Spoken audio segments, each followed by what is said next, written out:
Hello students, मैं doctor Ashish Gupta, आपका life science educator in the text book super coaching under CSI net category.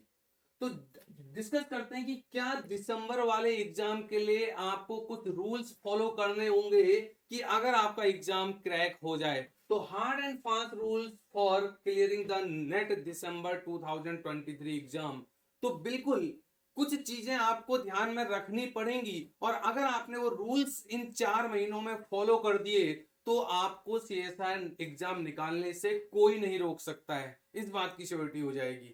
तो क्या है वो हार्ड एंड फास्ट रूल जो आपको डेली लाइफ में अब अप्लाई करने होंगे, आओ बात करते हैं। उससे पहले फटाफट आप देखो, यहाँ पर आपका एक नेवर क्विट सेल आपकी आ चुकी है और ये सेल आपकी 6 to 8 जुलाई तक है। और यहाँ पर आप हमारे साथ ये सीएसआई नेट का सब्सक्रिप्शन ले सकते हैं और अपनी तैयारी दिसंबर वाली कर सकते हैं 8999 पर। और इस अपॉर्चुनिटी को ग्रैब करना है तो आपको फाइनली क्या होगा, एक कूपन कोड यूज करना है ASHISHG और सब्सक्रिप्शन मिलेगा आपको 6 मंथ का।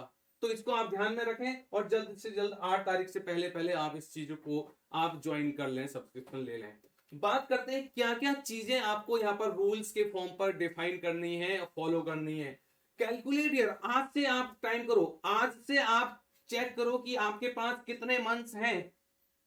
कहीं ऐसा तो नहीं है कि बीच में आपको कहीं पर ज्यादा लंबे टाइम ड्यूरेशन के लिए स्टडी से दूर तो नहीं रहना है। तो पहले आप बिल्कुल आप अपना एक मैनेजेबल टाइम डिफाइन कर लो कि आपको दिसंबर एग्जाम देने के लिए कितना टाइम है। क्योंकि अगर अब आपने आज के दिन से अब चीजें मैनेज करना नहीं स्टार्ट की तो फिर आपका एग्जाम फंसेगा।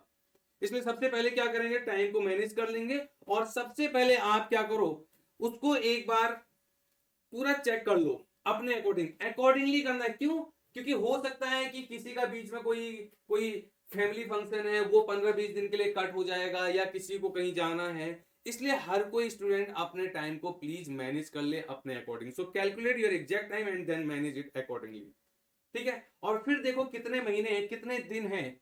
और उसके बाद अगर आपने कर लिया तो अब आप जो भी सिलेबस है, भाई सिलेबस आपने आपने देखा हुआ है, लाइफ साइंस का सिलेबस अपने आप में वास्ट सिलेबस है।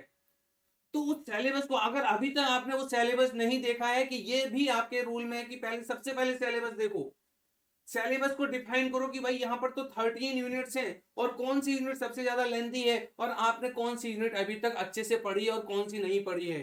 तो जब तक सिलेबस की इंफॉर्मेशन आपके दिमाग में नहीं होगी आप आगे बढ़ोगे कैसे। तो सबसे पहले सिलेबस को वेबसाइट पर CSIR HRDG की वेबसाइट पर ऑलरेडी सिलेबस डिफाइंड है, आप आराम से उसका PDF लें, डाउनलोड करें और अपने मोबाइल में चेक करें। ठीक है, ताकि आपको अच्छे से यूनिट्स कवर करने के लिए पूरा टाइम मिल जाए। अब अब आप क्या करो, डेली अपनी तैयारी को फोकस करो और आप यूनिट्स पढ़ना स्टार्ट करो। आपने बोल दिया कि 13 यूनिट्स हैं, भाई आप उनको कहीं ना कहीं आप अपने अकॉर्डिंग देखो कि आप उससे रिलेटेड कंटेंट कहां से गैदर कर रहे हो। आप किसी की मेंटरशिप में हो, आपके पास ऑलरेडी आपके MSc के नोट्स हैं, जो भी है आप अपने रिसोर्सेस को चेक करो कि क्या अवेलेबिलिटी है आपके पास, ताकि आप उन रिसोर्सेस को अब दोबारा से क्या करना स्टार्ट करो, रिवाइज करना स्टार्ट करो। तो डेली अब उनको पढ़ना स्टार्ट करो। अब जैसे जैसे आप बढ़ रहे हो तो आपने ये नहीं कि पढ़ लिया और कॉन्फिडेंस में आ गए, हमने तो आज का कोटा पूरा कर दिया, बस भाई अब हम चलते हैं, ये नहीं करना है आपको। आपको अगर एक दिसंबर एग्जाम निकालना है, इस तरह के एग्जाम्स निकालने हैं, तो आपको एक कंसिस्टेंसी बनानी पड़ती है। और उस कंसिस्टेंसी का मतलब ये है कि आपको डेडिकेशन के साथ कुछ आवर्स देने पड़ेंगे।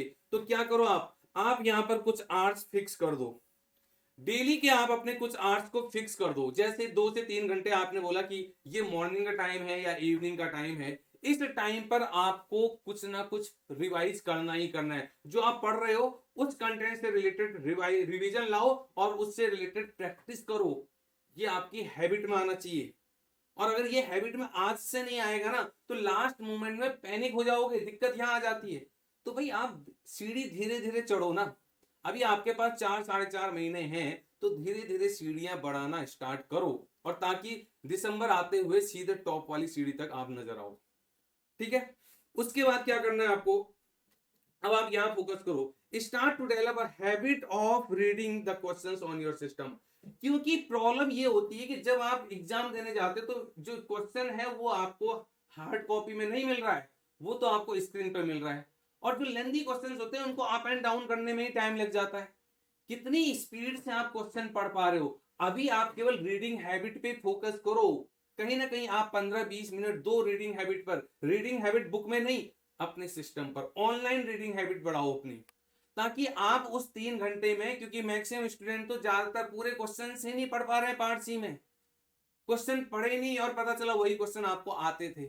इसलिए जितनी अच्छी आपकी रीडिंग हैबिट होगी उतना ही कम टाइम लगेगा और आप सारे क्वेश्चन पढ़ने में कैपेबल हो जाओगे। ये भी आपके रूल्स में शामिल होना चाहिए, प्लीज इन बातों का आपको ध्यान में रखना है। अगर हम बात करें आगे, यहां पर बात करेंगे in every 20 days revise again the already covered units. आप यही तो हम लोग अपने जब इस लाइफ में होते हैं, स्टूडेंट लाइफ पर, तो सबसे बड़ी गलती ये करते हैं कि हमने अगर कोई यूनिट आज एक उठाई है और उस यूनिट को हमने कवर कर दिया, तो हम अपने अंदर कॉन्फिडेंस ले आते हैं कि हमने तो यूनिट कवर कर दी, और फिर हम 3 महीने बाद उसको कभी देख रहे हैं। अरे 3 महीने बाद, सपोज करो आज आपने जुलाई में यूनिट खत्म की है, अगर आपने अगस्त सितंबर अक्टूबर देखा ही नहीं उसको, नवंबर में देखोगे 60% चीजें दिमाग से उड़ चुकी होंगी जो याद करने वाली होंगी, क्या करोगे आप? इसलिए जितनी भी यूनिट आपकी कवर होते चले जा रही हैं, उन यूनिट्स को हर 15 से 20 दिन में दोबारा से खोलो, इरिटेट नहीं होना है, दोबारा से खोलो, चेक करो कि अच्छा अब कितना टाइम लग रहा है, जो कॉन्सेप्ट भूल रहे हो उसको दोबारा से लिख लिख के प्रैक्टिस करो। तो प्लीज ये हैबिट में आना चाहिए आपका, एक कंसिस्टेंसी, एक रेगुलरिटी बेसिस पर आपको चीजें बार बार रिवाइज करनी है, गैप नहीं होना चाहिए यूनिट्स रिवीजन के बीच में, ये इस रूल का फंडा है। ठीक है, फिर अब जब आप, जैसी आपकी 1-1.5 महीने हो जाएंगे, आपकी ये रीडिंग हैबिट और कंसिस्टेंसी रेगुलरिटी मेंटेन होने लग जाएगी, अब आपको क्या करना है? अब आपको ये करना है कि अब थोड़ा सा वर्क करो आप एक्यूरेसी में, मतलब जितने क्वेश्चंस आपको आते हैं, तो वो जो क्वेश्चंस आप अटेम्प्ट कर रहे हो जो आपको आते हैं, तो वो कितने सही हो रहे हैं, ये है इसका मतलब मीनिंग।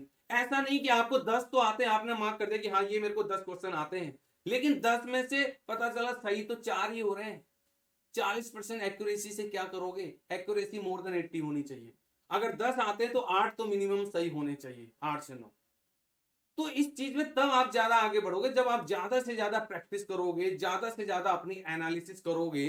तो जब ये आप 1-1.5 महीने अच्छे से आप डेली बेसिस पे पढ़ाई कर रहे हो, उसके बाद इस पॉइंट पर काम करना स्टार्ट कर दो। अभी से चीजें करोगे तो लास्ट दिसंबर तक बहुत फ्रूटफुल हो जाएगा आपके लिए। ठीक है, उसके बाद फाइनली आप मॉक टेस्ट को भी फोकस करो। भाई आप क्या करते हो, ज्यादा से ज्यादा कंटेंट पर फोकस करने लग जाते हो। अरे आप क्वेश्चन प्रैक्टिस करो, यूनिट के क्वेश्चंस देखो, यूनिट वाइज प्रैक्टिस करो, मॉक टेस्ट दो, जिससे आपका दिमाग अलग अलग डायरेक्शन में, चारों डायरेक्शन में खुलेगा और ज्यादा से ज्यादा एनालिटिकल अप्रोच आपके अंदर आएगी और आप बहुत अच्छे से कवर अप कर सकते हो चीजों को।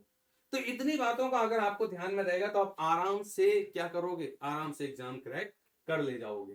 ठीक है, तो इतनी बात ध्यान रखना। तो आप हमारे साथ जुड़ सकते हैं, ऑलरेडी एक सेल आई हुई है, इस सेल को आप यूज कर सकते हैं, 899 में CSI नेट का पैक ले सकते हैं। और साथ के साथ जो यहाँ पर आप ध्यान रखना, जो YouTube की मेरी जो टाइमिंग चल रही है, YouTube सेशन जो है वो यहाँ पर चल रहा है 7 PM पर, 7 PM संडे टू थर्सडे। तो आप इस सेशन में ज्वाइन करें, ऊपर आपको टेलीग्राम चैनल रिफ्लेक्ट हो रहा है, इस चैनल पर जरूर आप कनेक्ट हो जाएं। यहाँ पर सारी इंफॉर्मेशन आपको मिलती है, एग्जाम से रिलेटेड, PDF से रिलेटेड जो भी नई इंफॉर्मेशन है सब आपको इस टेलीग्राम ग्रुप पर शेयर की जाएगी। 7 बजे यूट्यूब पर है और 8 बजे हमारी क्लास कहाँ पर होती है, ऐप में होती है। तो आप यहाँ पर भी जुड़ें, तो इस तरह से कनेक्टेड रहें, बहुत आपको फायदा होगा। सब्सक्रिप्शन लें और तैयारी को, दिसंबर तैयारी को आगे प्रमोट करें। Thank you all.